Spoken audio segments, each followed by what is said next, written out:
Hello friends, welcome everyone. நான் உங்கள் சபரி. இன்னைக்கு நம்ம பேச போற சம்பவத்துல சொல்ற ஒவ்வொரு நபர்களோட பெயருமே கற்பனையான பெயர் தான். ஆனா சம்பவம் மட்டும் முழுக்க உண்மை. இந்த சம்பவத்தை நீங்க ஒழுங்கா புரிஞ்சுக்கணும் அப்படிங்கிறதுக்காக தான் இந்த கற்பனையான பெயரே. போலீஸோ மீடியாவோ இந்த குற்றவாளிகளோட பெயரோ இல்ல பாதிக்கப்பட்டவரோட பெயரோ எதையுமே மீடியால ரிலீஸ் பண்ணவே இல்லை. ஏன்னா இன்னைக்கு நம்ம பார்க்க போற சம்பவம் அந்த லெவலுக்கு கேவலமான சம்பவம். பார்க்கும் போதே ஒரு அருவருப்பான விஷயம். இந்த மாதிரியும் நம்ம நாட்டில் நடந்துகிட்டு தான் இருக்கா? நம்மள என்ன மாதிரி உலகத்துல இருக்கும்? இந்த மாதிரி மனிதர்கள் இருக்காங்களான்னு சொல்லிட்டு நம்மளை யோசிக்க வைக்கக்கூடிய சம்பவம். நம்மளோட குழந்தைங்களை நம்ம எப்படி ஒழுங்கா பார்த்துக்கணும் அப்படிங்கிறத புரிய வைக்கக்கூடிய சம்பவம். வாங்க நியூஸ்குள்ளார போலாம். கேரளா ஸ்டேட் கொல்லம் டிஸ்ட்ரிக்ட்ல நாராயணனுங்கிற 40 வயசுடையவர் வாழ்ந்துட்டு வர்றாரு. ரொம்ப நல்ல மனுஷன். அவரோட ஏரியால சுத்தி இருக்கிற எல்லா மக்களுக்கும் நாராயணன் யாரு, அவரோட ஃபேமிலி யாருன்னு சொல்லிட்டு நல்லாவே தெரியும். இது எல்லாத்துக்கும் காரணம் நாராயணன் வச்சிருக்க ஒரு மளிகை கடை. சுத்தி இருக்கிற எல்லா மக்களும் மளிகை ஜாமான வாங்கணும்னாவே நாராயணன் கடைக்கு தான் போவாங்க. ஏன்னா தரமான ஐட்டம்ஸ், கரெக்டான விலை அப்படிங்கிறது எல்லாமே தெரியும். கடைசி 10 வருஷம் பக்கமா இந்த மளிகை கடை இருக்கிறதுனால அது கொஞ்சம் கொஞ்சமா ஃபேமஸ் ஆக ஆரம்பிச்சிச்சு. நாராயணன் கொஞ்சம் கொஞ்சமா மளிகை கடையை பெருசுப்படுத்த ஆரம்பிச்சாரு. அந்த மளிகை கடையில ஒரு ஆளை வேலைக்கும் வச்சாரு. அவரோட பெயர் தான் மணி. மணி இதுக்கு முன்னாடியும் பல மளிகை கடையெல்லாம் வேலை பார்த்து அந்த எக்ஸ்பீரியன்ஸ் வச்சுதான் நாராயணன் கடையில வந்து சேர்ந்தாரு. மணி வேலைக்கு சேர்ந்து இப்போ 5 வருடங்கள் பக்கம் ஆகுது. பொதுவாக யாராச்சும் ஒருத்தவங்க கடையில் வேலைக்கு சேர்ந்தா அவங்கள நம்ம கவனிச்சுக்கிட்டே இருப்போம். எப்பேற்பட்டவங்க, ஏதாச்சும் காசு திருடுறாங்களா, கஸ்டமர்கிட்ட எப்படி பிஹேவ் பண்ணுறாங்க, இந்த மாதிரி எல்லா விஷயங்களும் பார்ப்போம். அதே மாதிரி தான் நாராயணனும் மணி எப்படி ஒர்க் பண்ணுறாரு, கஸ்டமர்கிட்ட கரெக்டாக பிஹேவ் பண்ணுறாரா, காசு கணக்கு எல்லாத்தையும் கரெக்டாக பார்த்துக்கிறாரான்னு சொல்லிட்டு 5 வருஷம் பக்கம் பார்த்துட்டு அதுக்கப்புறம் தான் மணி மேலே ஒரு நம்பிக்கை வந்துச்சு. நாராயணன் அடிக்கடி மணியே வந்து ஃபுல் பொறுப்பு எடுத்துக்கோ, நான் 2 நாள் வரமாட்டேன், 3 நாள் வரமாட்டேன்னு சொல்லிட்டு கடையை மணியோட பொறுப்பில் விட்டுட்டு கொஞ்சம் கொஞ்சமாக லீவ் எடுக்கவும் ஆரம்பிச்சிருக்காரு. ஏன்னா மணி மேலே அந்த லெவலுக்கு ஒரு நம்பிக்கையும் வந்துச்சு. நல்லா வேலை பார்க்குறாரு, கரெக்டான டைமுக்கு வந்து போறாரு, கணக்கு எல்லாமே நீட்டா தெரியுது, கஸ்டமர்கிட்ட நல்லா பேசுறாரு, எல்லா திறமைகளும் இருக்கிறவர்கிட்ட கடையை ஒப்படைக்கலாங்கிறது நாராயணனோட நம்பிக்கை. இந்த மாதிரி நாராயணனோட பிசினஸ் எல்லாமே நீட்டா போயிட்டு இருக்கும் போது இன்னொரு சைடு அவரோட ஃபேமிலியை பார்த்தா அங்கேயும் எல்லா விஷயங்களும் அன்போட தான் நடக்குது. அவரோட மனைவி பேரு சோபனா. எப்ப எல்லாம் நாராயணன் கடைக்கு போறாரோ திருப்பி எப்ப வீட்டுக்கு வருவாங்கன்னு சொல்லிட்டு வெயிட் பண்ணிக்கிட்டே இருப்பாங்க. இவங்க 2 பேத்துக்கும் 10 வயசுல ஒரு பையனும் இருக்கான். அந்த பையனோட பேர் தான் அகிலன்.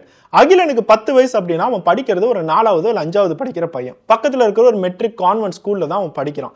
டெய்லியும் காலையில வீட்டுக்கு பஸ் வரும், பஸ் ஏறி அந்த ஸ்கூலுக்கு போய் படிச்சு முடிச்சுட்டு திருப்பி சாயந்தரம் வீட்டுக்கு வருவான். அம்மா கிட்ட விளாண்டுகிட்டு இருப்பான். அடிக்கடி அப்பாவோட கடைக்கு போய் அப்பா கிட்டையும் பேசிட்டு இருப்பான். அந்த கடையில வேலை பார்க்குற மணி மாமா கிட்டையும் அடிக்கடி பேசிட்டு இருப்பான். இந்த மாதிரி தான் அவனோட வாழ்க்கை எல்லாமே போயிட்டு இருக்கு. அந்த ஏரியால அவனுக்குன்னு சொல்லிட்டு எல்லா ஃப்ரெண்ட்ஸுமே இருக்காங்க. எல்லாத்துக்குமே மளிகை கடைக்கார வீட்டு பையன் அப்படின்னாவே அகிலனை நல்லாவே தெரியும்.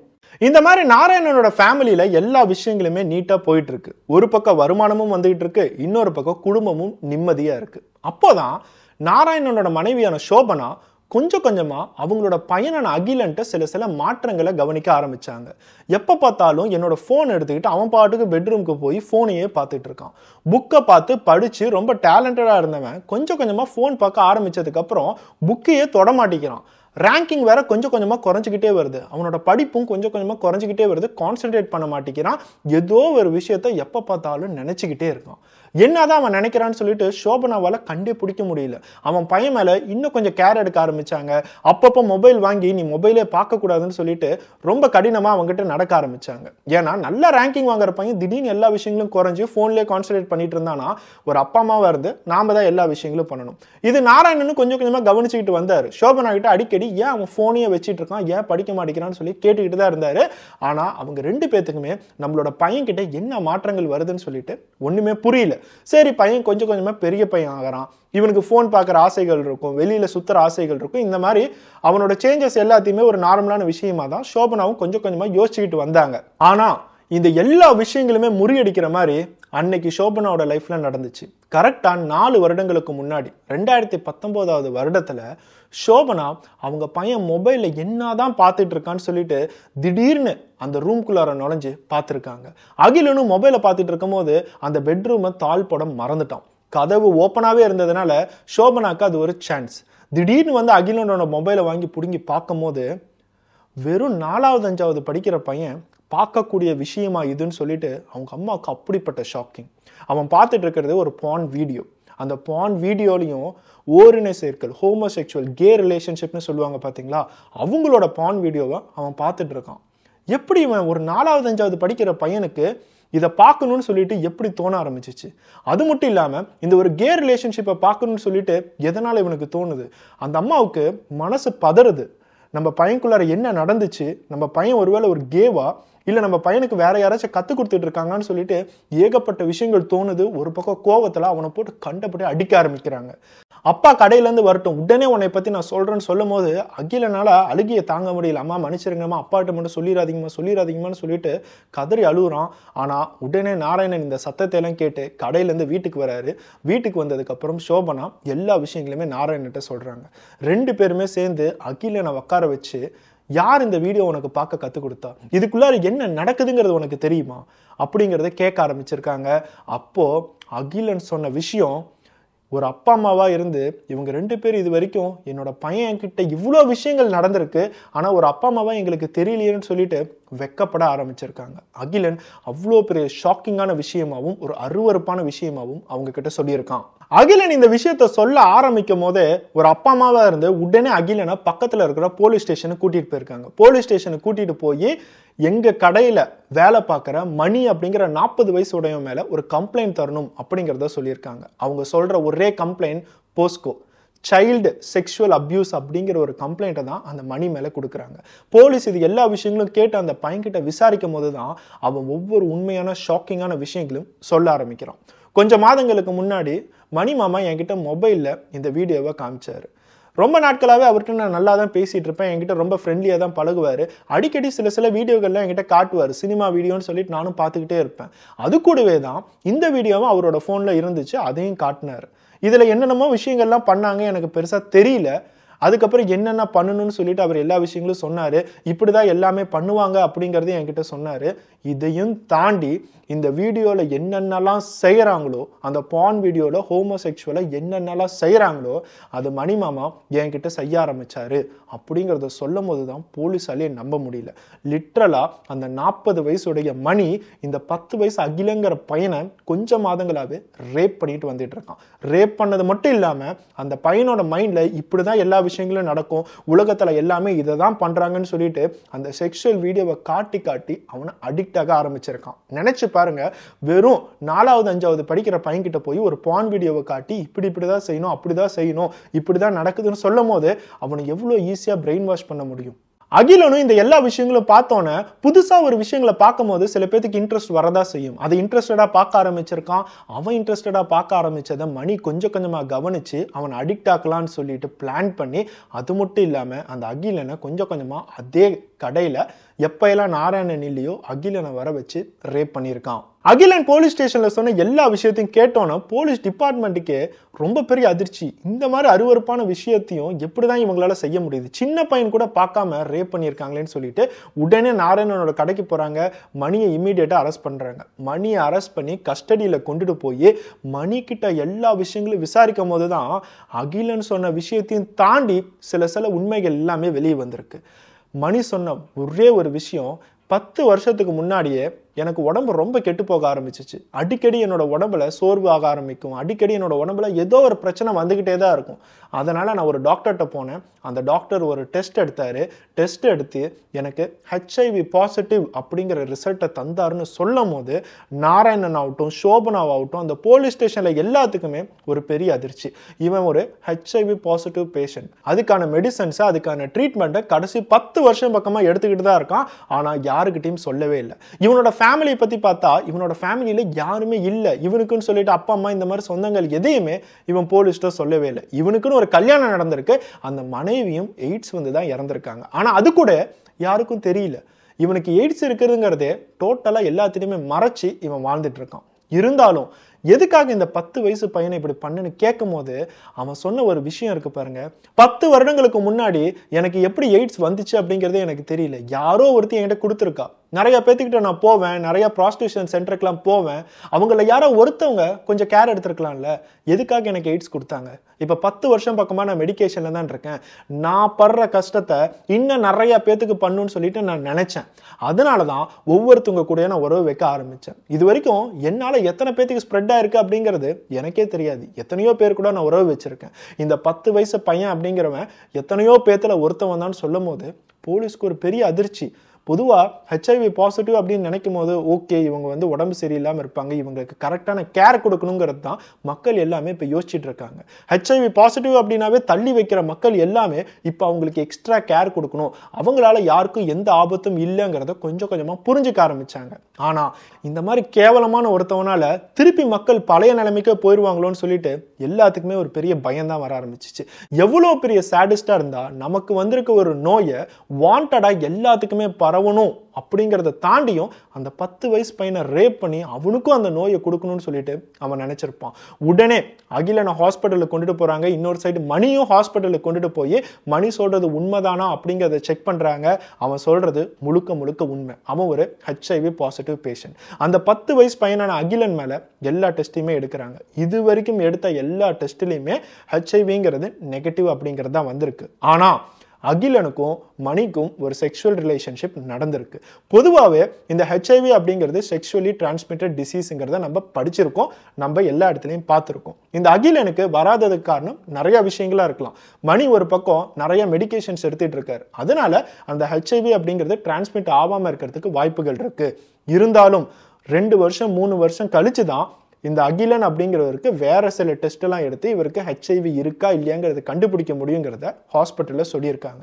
இது வரைக்கும் அகிலனுங்கிற ஒரு சின்ன பையன் சேஃபாக தான் இருக்கான். 2 வருஷத்துக்கு அப்புறம் உண்மையானுமே அவனுக்குள்ளார டிசீஸ் டிரான்ஸ்மிட் ஆயிருக்காங்கிறது போலீஸ்க்கு தெரிய வரும். மணியோட என்கொயரியில் போலீஸ்க்கு எல்லா இன்ஃபர்மேஷனும் கிடைச்சதுக்கு அப்புறம், ஹாஸ்பிட்டலில் எல்லா டீட்டெயில்ஸும் கிடைச்சதுக்கு அப்புறம் அவன் மேலே போஸ்கோ கேஸ் போட்டு கோர்ட்டில் நிற்க வச்சிருக்காங்க.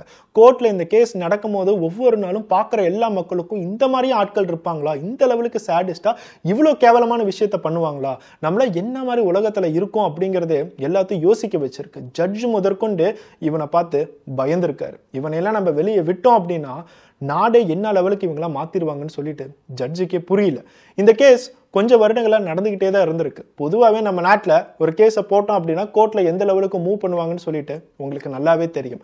ஆனால் இது ஒரு போஸ்கோ கேஸ். அது மட்டும் இல்லாமல் இந்த இடத்துல ஒரு HIV பேஷண்ட் இந்த மாதிரி ஒரு தப்பு பண்ணியிருக்காரு. 10 வயசு பையன் இவனால் பாதிக்கப்பட்டிருக்கான். அதனால புனலூர் ஃபாஸ்ட் ட்ராக் கோர்ட்ல இந்த கேஸை மாத்திட்டு இருக்காங்க. அந்த கோர்ட்டும் கொல்லம் டிஸ்ட்ரிக்டை சேர்ந்தது தான். கடைசி 2 வருஷம் பக்கமாவே இந்த புனலூர் ஃபாஸ்ட் ட்ராக் கோர்ட்ல தான் இந்த கேஸ் நடந்துட்டு இருக்கு. February 1 தான் இந்த கேஸுக்கான முடிவு வந்திருக்கு. அங்க இருந்த ஜட்ஜ் பைஜு அப்படிங்கிற ஜட்ஜ் இவனை கண்டிப்பா வெளியே மட்டும் விட்டுறவே கூடாது, இவனை நம்ம வெளியே விட்டோம் அப்படின்னா இவனால இன்னும் எத்தனை பேர் பாதிக்கப்படுவாங்கன்னே தெரியாது, கொஞ்சம் கூட மனசாட்சி இல்லாம அந்த 10 வயசு பையனோட வாழ்க்கையே கெடுத்திருக்கான். அவங்க அப்பா அம்மாவோட நிலைமையை யோசிச்சு பாருங்க. அகிலன் எவ்வளவு நல்லா படிக்கிற பையன், அவன் நல்லா படிப்பான், நல்லபடியா வருவான்னு நினைச்சிட்டு இருந்தவனுக்கு இந்த மாதிரி ஒரு தலையெழுத்தான்னு சொல்லிட்டு அவங்க அப்பா அம்மாவோட வேதனையை அவர் பார்த்திருக்காரு. இந்த மணி அப்படிங்கிற குற்றவாளிக்கு 3 ஆயுள் தண்டனையும் தாண்டி 1 லட்ச ரூபா ஃபைனும் போட்டிருக்காரு. இந்த 1 லட்ச ரூபா அவனால கட்ட முடியலங்கிற பேச்சுல இந்த 3 ஆயுள் தண்டனையும் தாண்டி அடுத்த ஒரு 8 மாசமா அவன் ஜெயில தான் இருக்கணும் அப்படிங்கிற தண்டனையை தந்திருக்காரு. அந்த கோர்ட்ல இருந்த பப்ளிக் ப்ராசிக்யூட்டர் நிறைய பேர் ஆயுள் தண்டனை அப்படின்னா 14 வருஷம் 20 வருஷம் அப்படின்னு சொல்லி நினைச்சுக்கிறாங்க. ஆனா அது முற்றிலும் தப்பு. ஆயுள் தண்டனை அப்படின்னா ஒருத்தரோட ஆயுள் முடிகிற வரைக்கும், அவரோட கடைசி மூச்சு விடுற வரைக்கும் அவர் ஜெயில தான் இருப்பார். இருந்தாலும் ஆயுள் தண்டனை எல்லாம் முடிச்சுட்டு நிறைய பேர் வெளியே வராங்க. அவங்களாம் அந்த ஜெயில ரொம்ப வருடங்களாவே நல்லபடியா இருந்தாங்க, இவங்களால இனிமேட்டு வெளியில நாட்டுக்கு எந்த விதமான பிரச்சனையும் இல்லை, எல்லா மக்களுக்கும் எந்த பிரச்சனையும் இல்லைன்னு நம்பிக்கை இருந்தா மட்டுமே தான் அவங்க மேல நிறைய டெஸ்ட் எடுத்து அவங்க கிட்ட நிறைய இன்டர்வியூ பண்ணி அவங்களோட மனசாட்சி எப்படி இருக்குன்னு பார்த்து அதுக்கப்புறம் தான் அவங்களை ஜெயில விட்டு வெளியே பரோல்னு சொல்லி விடுவாங்க. அவங்களே தான் நம்ம ஆயுள் தண்டனை முடிச்சுட்டு வெளியே வந்திருக்கான் அப்படிங்கிறத நம்ம சொல்லுவோம். இல்ல அப்படின்னா கடைசி அவங்க சாகர வரைக்கும் அந்த ஜெயில தான் இருக்கணும். இந்த இடத்துல மணிக்கு 3 ஆயுள் தண்டனை கொடுத்தாலும் அவனுக்கு இருக்கிறது என்னமோ ஒரே ஆயுள் மட்டும்தான். அந்த ஆயுள் தண்டனையை அவன் அனுபவிச்சுட்டு அப்படியே அந்த ஜெயில இறந்துருவான். இதுதான் ஜட்ஜ் மணிக்கு கொடுத்திருக்க ஒரு மிகப்பெரிய தண்டனை. இந்த வீடியோ பார்த்துட்டு இருக்க எல்லாருக்கும் நான் ஆரம்பத்திலே சொன்ன மாதிரி இந்த மாதிரி விஷயங்கள்லாம் கேட்கும் போது நம்ம நாட்டில் இந்த மாதிரி விஷயங்களும் நடக்குதா, இந்த மாதிரி கேவலமான விஷயங்கள், இந்த மாதிரி சாடிஸ்டும் இருக்காங்களான்னு சொல்லிட்டு நமக்கு யோசிக்க தோணுது. நம்ம நாடு என்ன மாதிரி நிலைமையில போயிட்டு இருக்கு, நம்மளோட குழந்தைங்களாம் எந்த லெவலுக்கு பாதுகாப்பா வச்சுக்கணும்னு சொல்லிட்டு உங்களுக்கு கண்டிப்பாக புரியணுங்கிறதுக்காக தான் இந்த சம்பவத்தையே சொன்னேன். உங்களோட குழந்தை உங்களோட பொறுப்பு. சொந்தக்காரங்களாகட்டும், ஃப்ரெண்ட்ஸ் ஆகட்டும், வேலை பார்க்குறவங்களாகட்டும், எத்தனை வருஷமா அவங்க என் கூட ஃப்ரெண்ட்லியாக இருக்காங்க, எத்தனை வருஷமா ஃபேமிலி ரிலேஷன்ஷிப்பில் இருக்காங்க, யாரா வேணாலும் இருக்கட்டும், யாரையுமே தயவு செய்து நம்பி உங்களோட குழந்தைய விடாதீங்க. உங்களோட குழந்தை உங்களோட பொறுப்பு அப்படிங்கிறத இந்த காலகட்டத்தில் நம்ம புரிஞ்சுக்கிட்டு தான் ஆகணும். ஏன்னா டெய்லியும் ஏகப்பட்ட கேசஸை நம்ம பார்த்துக்கிட்டு தான் இருக்கோம். ஒவ்வொரு சம்பவங்கள்லையும் சைல்டு அபியூஸ்ன்னு சொல்லிட்டு கடைசியாக யார் பண்ணாங்கன்னு பார்த்தா அந்த வீட்டுக்குள்ளார இருக்கவங்களே தான் பண்ணியிருக்காங்கிறது முதற்கொண்டு எல்லா இடங்கள்லையுமே டெய்லியும் பேசிக்கிட்டு தான் இருக்காங்க. இதெல்லாம் தாண்டி இந்த நியூஸை நான் பார்க்கும் போது கூகுளில் இன்னும் நிறைய லிங்க்ஸ் அப்படியே எனக்கு பாட்டுக்கு சஜஷன்ஸ் வந்துக்கிட்டே இருக்கு. மும்பை ஆகட்டும், சண்டிகர் ஆகட்டும், கேரளாவாகட்டும், ஏன் ஆந்திராவாகட்டும், இந்த மாதிரி எல்லா இடங்கள்லையுமே ஹெச்ஐவி பேஷண்ட் இருக்கிற ஒரு அப்பா அவரோட பொண்ணை எத்தனையோ மாதங்கள் ரேப் பண்ணி அந்த பொண்ணுக்கு கன்சீவ் ஆகி கடைசியாக அதை கலைச்சி அந்த பொண்ணு ஹெச்ஐவி பாசிட்டிவ் ஆகி அதுக்கப்புறம் தான் ஒரு சோஷியல் ஒர்க்கர் இது எல்லா விஷயத்தையும் அந்த ஸ்கூலில் இருக்கிறவங்க கண்டுபிடிச்சி அந்த பொண்ணை செக்யூரிட்டி எடுத்து கடைசியாக அந்த அப்பாவுக்கு தண்டனை வாங்கி தந்திருக்காங்க. அவனுக்கு ஹெச்ஐவி பாசிட்டிவ் இருக்குன்னு தெரிஞ்சும் அவனோட மனைவி கிட்ட எந்த விதமான ப்ரிவென்ஷனும் இல்லாமல் டெய்லி அவனோட மனைவியை ரேப் பண்ணியிருக்கான். அந்த மனைவிக்கு எய்ட்ஸ் வந்து அவங்க இறந்துருக்காங்க. அதுவும் யாருக்கும் தெரியல. மனைவி இறந்ததுக்கப்புறம் அவரோட பொண்ணையும் ரேப் பண்ண ஆரம்பிச்சிருக்கான். அந்த பொண்ணு என்ன மாதிரி ஒரு வேதனை அனுபவிச்சிருக்குன்னு சொல்லிட்டு பாருங்க. போலீஸ் ஸ்டேஷனில் சின்ன வயசுலேருந்தே எங்கள் அம்மா இறந்துட்டாங்க, அதுக்கப்புறம் எங்கள் அப்பா தான் என் கூட இருந்தார், டெய்லி என்னை சித்திரவதை பண்ணுவார், டெய்லி ரேப் பண்ணுவார்னு சொல்கிறதையும் தாண்டி அந்த பொண்ணுக்கும் ஹெச்ஐவி பாசிட்டிவ்ங்கிறது அவங்களுக்கு தெரிய வருது. நினச்சி பாருங்கள், இந்த மாதிரி எத்தனை பேர்த்தோட வாழ்க்கை இந்த மாதிரி ஆட்களால் போயிருக்கு. இந்த மாதிரி குற்றத்தை செய்கிறவங்களுக்கெல்லாம் என்ன மாதிரி தண்டனை கொடுத்தா இந்த குற்றங்கள்லாம் நிற்கும்? இந்த குற்றங்கள் செய்கிறவங்க எல்லாத்துக்குமே என்ன தண்டனைன்னு பார்த்தீங்கன்னா ஃபாஸ்ட் ட்ராக் கோர்ட்டுக்கு மாற்றி ஆயுள் தண்டனை, 2 ஆயுள் தண்டனை, 3 ஆயுள் தண்டனைன்னு சொல்லிட்டு தந்துக்கிட்டு தான் இருந்திருக்காங்க. அவங்க எல்லாருமே இப்போ ஜெயிலில் தான் இருக்காங்க. இருந்தாலும் புதுசாக இந்த மாதிரி குற்றங்கள் நடந்துக்கிட்டு தான் இருக்குது. இந்த குற்றங்கள்லாம் எப்போ நிற்கும்னு தெரியல. என்ன மாதிரி இவங்களுக்கெல்லாம் தண்டனை கொடுத்தா அடுத்த ஒருத்தன் இந்த மாதிரி குற்றத்தை செய்யறதை நிறுத்துவான்? கண்டிப்பாக அதை கமெண்ட் பண்ணுங்கள். அது மட்டும் இல்லாமல் நான் தயவு செய்து கேட்டுக்கிறேன், இந்த வீடியோ பார்க்குறவங்களோ இல்லை உங்களை சுற்றி இருக்கிறவங்களோ யாருக்காச்சும் ஹெச்ஐவி அப்படிங்கிறது பாசிட்டிவாக இருந்தால் அது ஒன்றும் பெரிய விஷயம்லாம் ஒன்றும் இல்லை. அதை பார்க்குறவங்களும் பெரிய விஷயமா பார்க்க வேணாம். உங்கள் உடம்புல அந்த ஹெச்ஐவி பாசிட்டிவ்ங்கிற வைரஸ் இருந்தாலும் அதை பெரிய விஷயமா தயவு செய்து எடுத்துக்காதீங்க.